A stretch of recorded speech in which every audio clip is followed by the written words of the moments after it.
Good evening, ladies and gentlemen. Lots of familiar faces here, so I thank you for coming out. Some of my remarks will be a repeat of some of the statements that the previous two speakers have made, not intended to be repetition, but reinforce what they've said.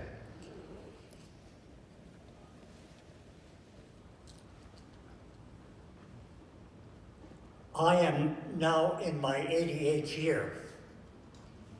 I attribute my longevity to my avocation. Everyone should have a hobby. Those without one usually have a short retirement.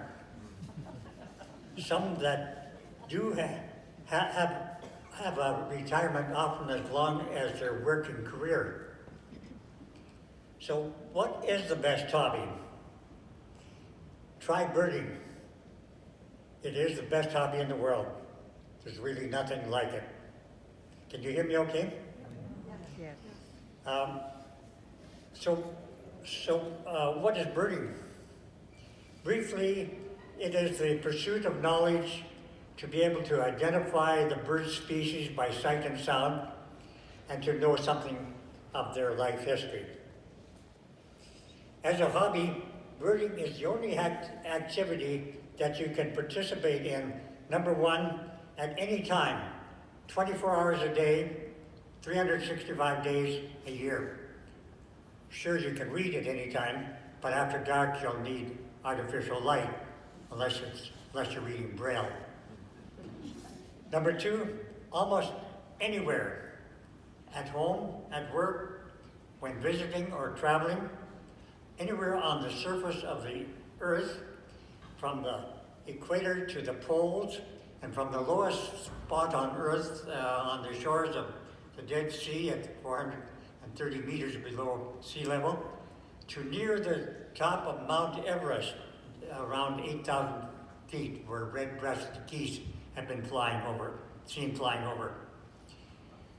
Number three, no matter how you travel, whether you walk, run, snowshoe, ski, canoe, kayak, ride in a car, a train, a bus, an airplane, a helicopter, or a hot air balloon, or a ship.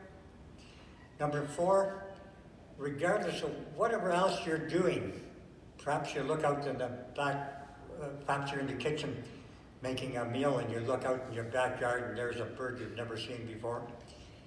Or perhaps you're watching television or at a theater and you'll see birds flying by, perhaps weren't intended to be part of the story. Sometimes inappropriate birds, shouldn't have been in that particular habitat. Or you'll see a bald eagle flying by and letting out a scream that sounds more like that of a red-tailed hawk. Bald eagles have a very soft voice, so you probably wouldn't have heard one. Anyway, any place that you are, you can see birds. You see them under all weather conditions.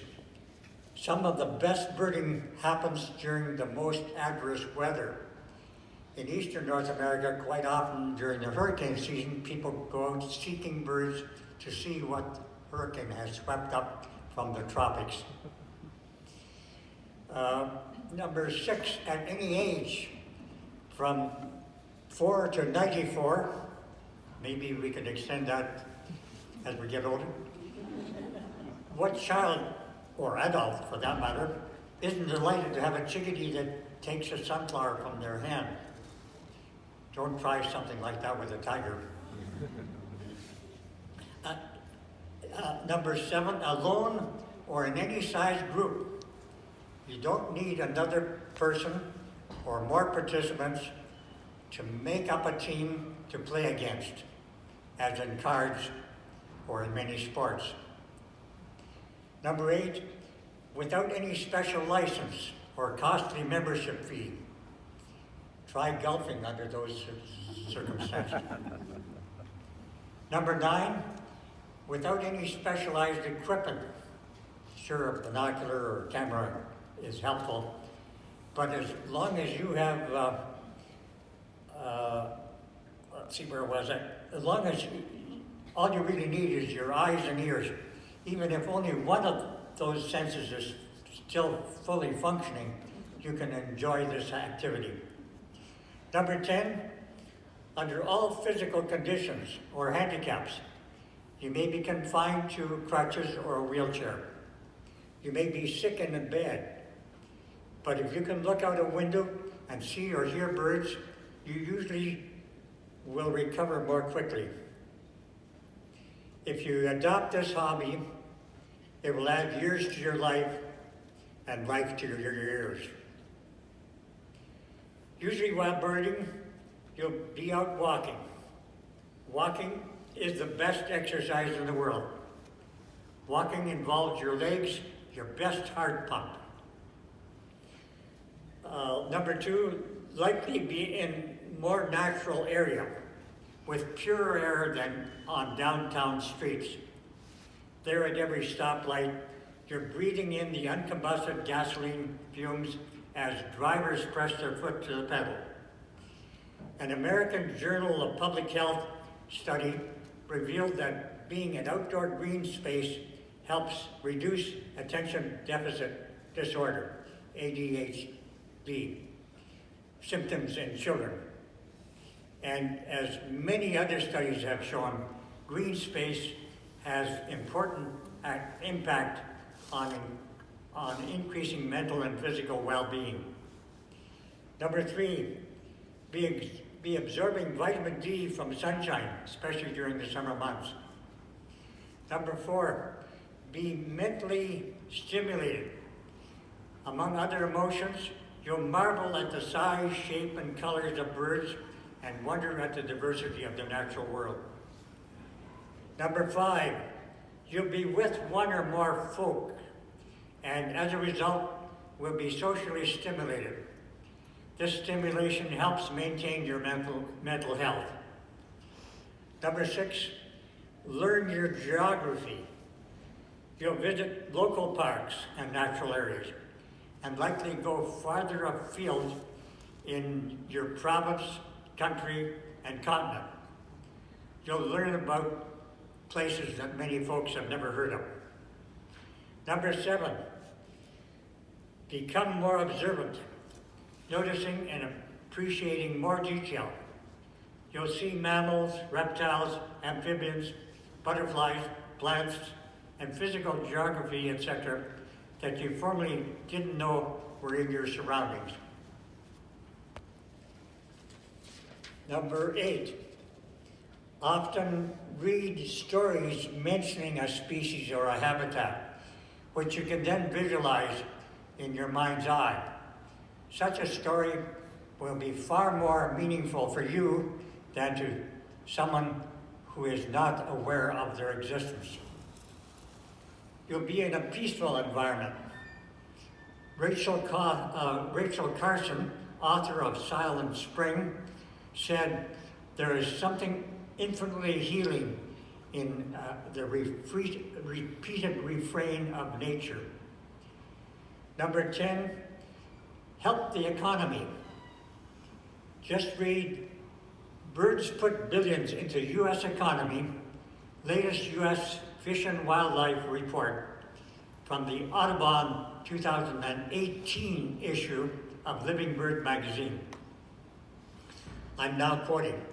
This year, the U.S. Fish and Wildlife Service published the latest edition of its National Survey of Outdoor Recreation. How many people participated and what sorts of associated purchases they made in pursuit of their hobbies. The report's official title is the 2016 National Survey of Fishing, Hunting, and Wildlife Associated Recreation. It takes a couple of years for economists to crunch the numbers, that's why it's the 2016 report, not the 2018 report. Anyway you look at it, Though birding stands out as a powerhouse in the outdoors economy, here are the big numbers. 45 million bird watchers. This is in the U.S. Thank you. Thank you very much.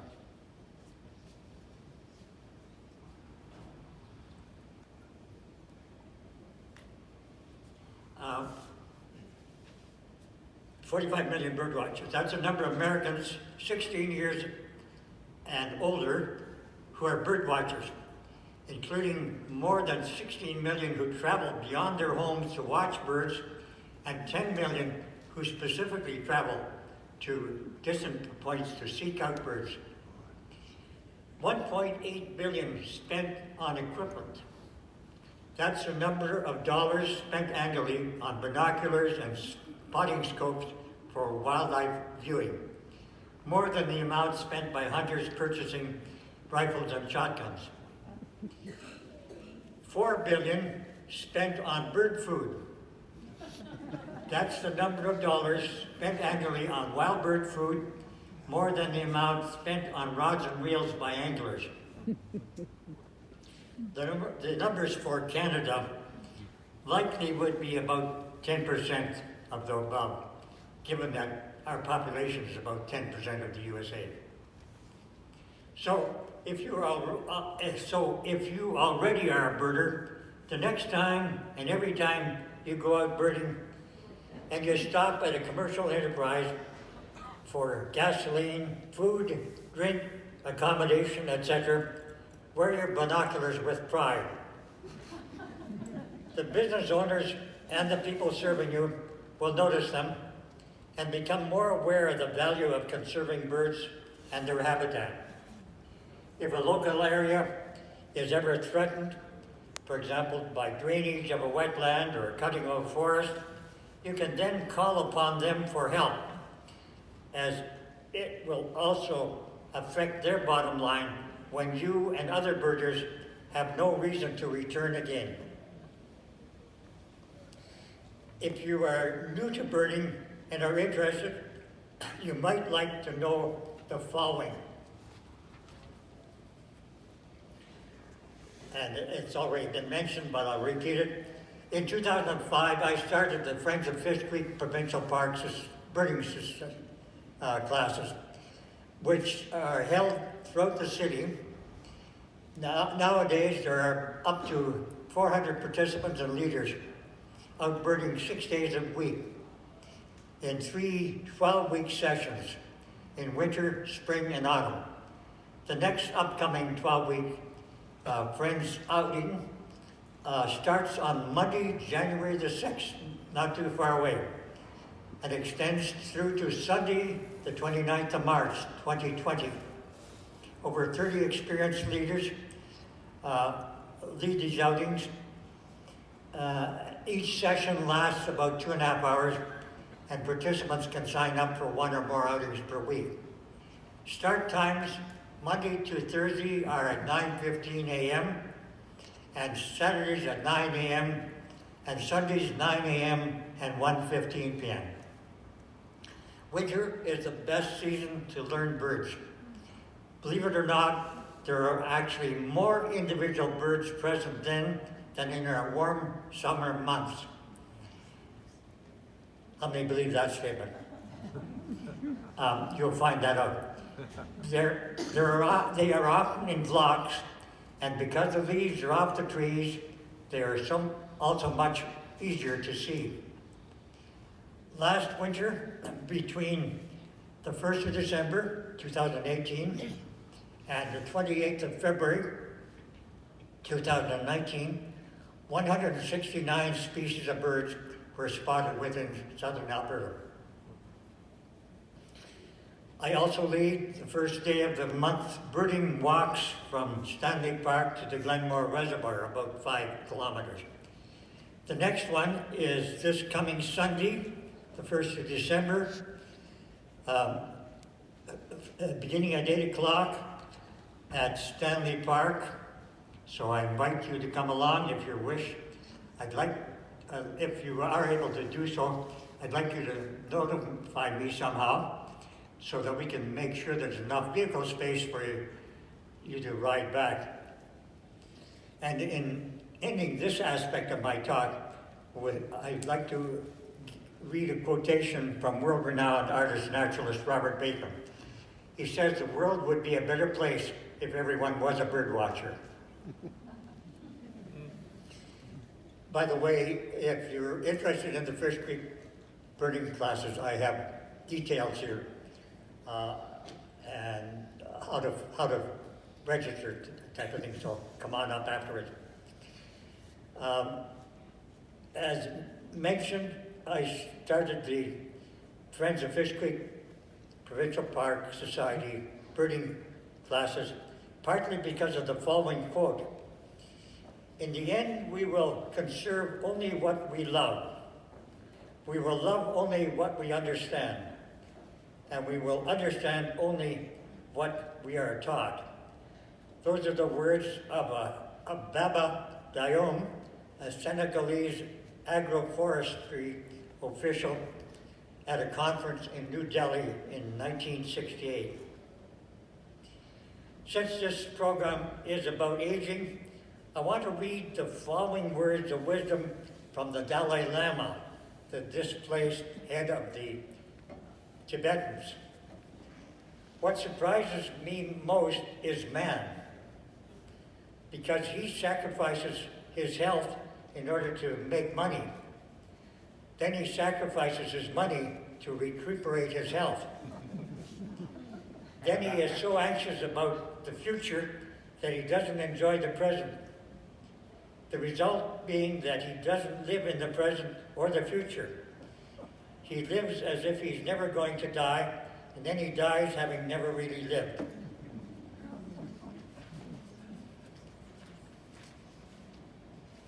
I'll conclude my remarks with the final words of the final essay of Steve Jobs, the CEO of Apple Computers, who died a billionaire at age 56.